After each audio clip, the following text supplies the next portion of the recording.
फूटा हूँ। प्यारे बच्चों, आज मैं तुम्हें कहानी सुनाने जा रही हूँ। कहानी का नाम है फूटा हुआ घड़ा। बहुत ही शिक्षाप्रद कहानी है। तो चलिए शुरू करते हैं कहानी। एक समय की बात है। एक गांव में किसान रहता था। वह बहुत ईमानदार था, परिश्रमी था और सरल स्वभाव का था। उसका दिन बहुत सुबह शुरू होता था। रोज वह सूरज उगने से पहले उठ जाता और पास के एक झरने से पानी लेने के लिए निकल पड़ता। किसान के पास 2 बड़े घड़े थे, जिन्हें वह एक लकड़ी के डंडे के दोनों सिरों पर बांधकर अपने कंधों पर रख लेता और झरने से पानी भरकर अपने घर लाता। इन दोनों घड़ों में से एक बिल्कुल सही और मजबूत था, जबकि दूसरा घड़ा थोड़ा फूटा हुआ था। जब भी किसान झरने से पानी भरकर घर आता तो एक घड़ा पूरा पानी पहुंचाता, जबकि फूटा हुआ घड़ा रास्ते में पानी टपकाता हुआ जाता और घर पहुंचते पहुंचते उसका आधा पानी खत्म हो जाता। यह सिलसिला पिछले 2 वर्षों से चल रहा था। सही घड़े को इस बात पर बहुत गर्व था कि वह बिना किसी कमी के अपना पूरा काम करता है, जबकि फूटा हुआ घड़ा खुद को बहुत दोषी और शर्मिंदा महसूस करता था। वह हमेशा सोचता कि वह किसान की मेहनत को बेकार कर रहा है, क्योंकि वह केवल आधा पानी पहुंचा पाता है। एक दिन फूटे हुए घड़े से रहा नहीं गया। उसने किसान से बहुत ही दुखी होकर कहा, मालिक, मुझे आपसे माफ़ी मांगनी है। मैं बहुत शर्मिंदा हूँ। पिछले 2 सालों से मैं अपना काम ठीक से नहीं कर पा रहा हूँ। मैं आधा पानी गिरा देता हूँ। मेरी वजह से आपकी मेहनत बेकार चली जाती है। मेरे अंदर जो कमी है वो मुझे बहुत दुख देती है।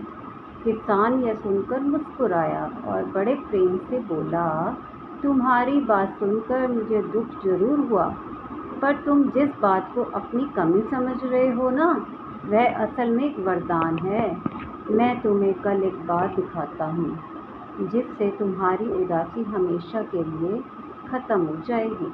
अगले दिन जब किसान पानी भरकर लौट रहा था तो उसने फूटे हुए घड़े से कहा, आज जब हम घर लौटे तो तुम रास्ते में अपनी तरफ ध्यान देना।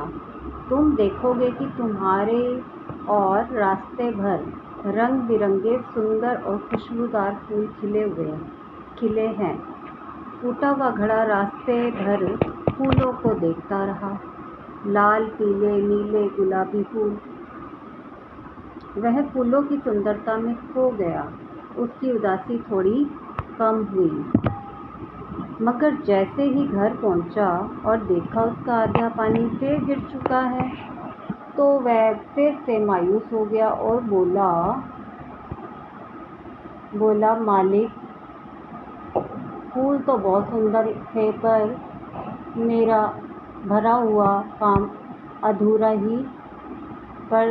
मेरा काम अधूरा ही रहा। आधा पानी फिर गिर गया। किसान मुस्कुराया और बोला, क्या तुमने गौर किया कि सारे फूल केवल तुम्हारी ही तरफ थे, सही घड़े की ओर नहीं थे? घड़े ने सिर हिलाकर हामी भरी।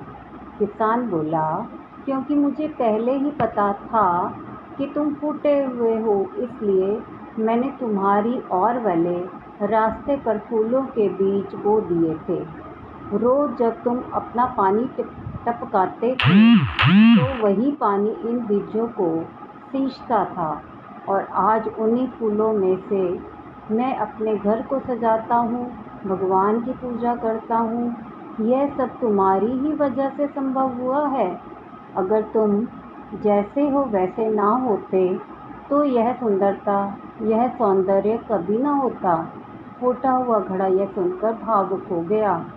उसे समझ में आ गया कि हर कमी में खूबसूरती छिपी होती है, बस उसे देखने का नज़रिया चाहिए। तो हमें इस कहानी से बच्चों क्या सीख मिलती है? हमें ये सीख मिलती है कि हम सभी में कोई ना कोई कमी होती है, पर हर कमी के पीछे भी एक कारण और उपयोग छिपा होता है।